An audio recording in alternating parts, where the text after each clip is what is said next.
Hi everyone. Fall is certainly in the air, and it's a great opportunity to just have a little snack mix on hand that you could quickly make out of things that you have at home. Any variety of nuts or seeds, dried fruits, the wonderful flavors of fall spices, cinnamon, nutmeg, cloves, and ginger, as well as some maple syrup. And at the end, for a little extra sweetness, you can add something like these caramel bits or your favorite chocolate chip, white or dark. So the recipe calls for 1/4 cup pure maple syrup. If you don't have pure maple syrup, I'm sure that pancake syrup would work. We're going to boil this. It takes about 30 seconds in the microwave, just until it boils.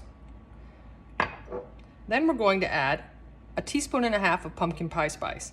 If you don't have pumpkin pie spice or you're not fond of that combination, you can use a combination of anything that you want from these fall spices. We have the cinnamon, the cloves, the ginger, and nutmeg.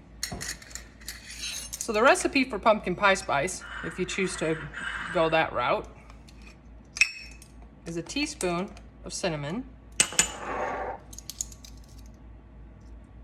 and 1/4 teaspoon cloves,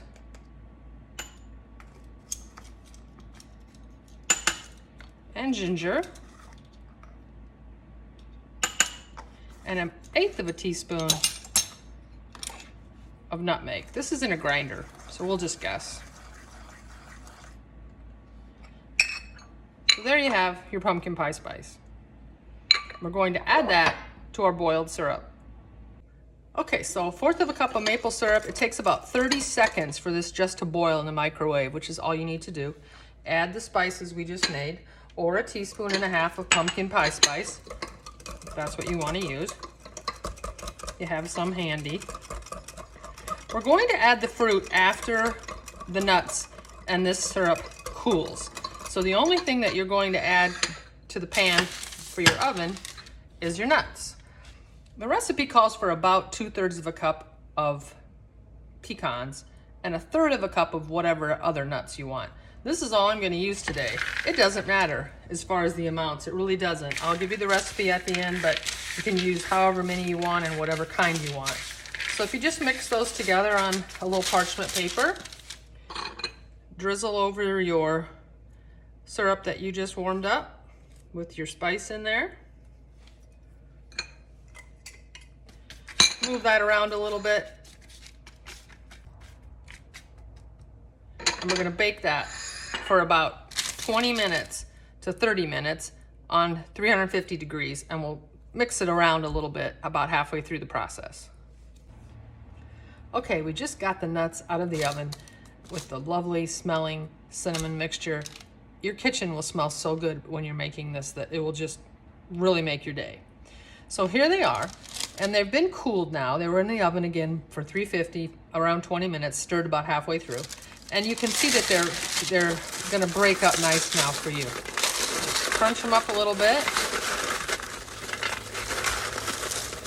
They've been roasted in the syrup, so they have a wonderful roasted flavor, and they have been sweetened a bit.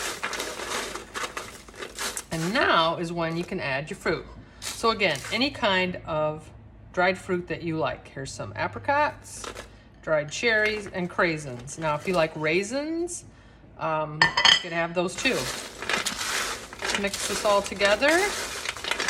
Again, the nuts have been cooled down, so that's important. And then our wonderful caramel bits. Or again, any chocolate chip you like. White chocolate chips look really pretty, but dark chocolate would obviously be delicious and awesome too. So here you have it. We'll come back and give it a taste.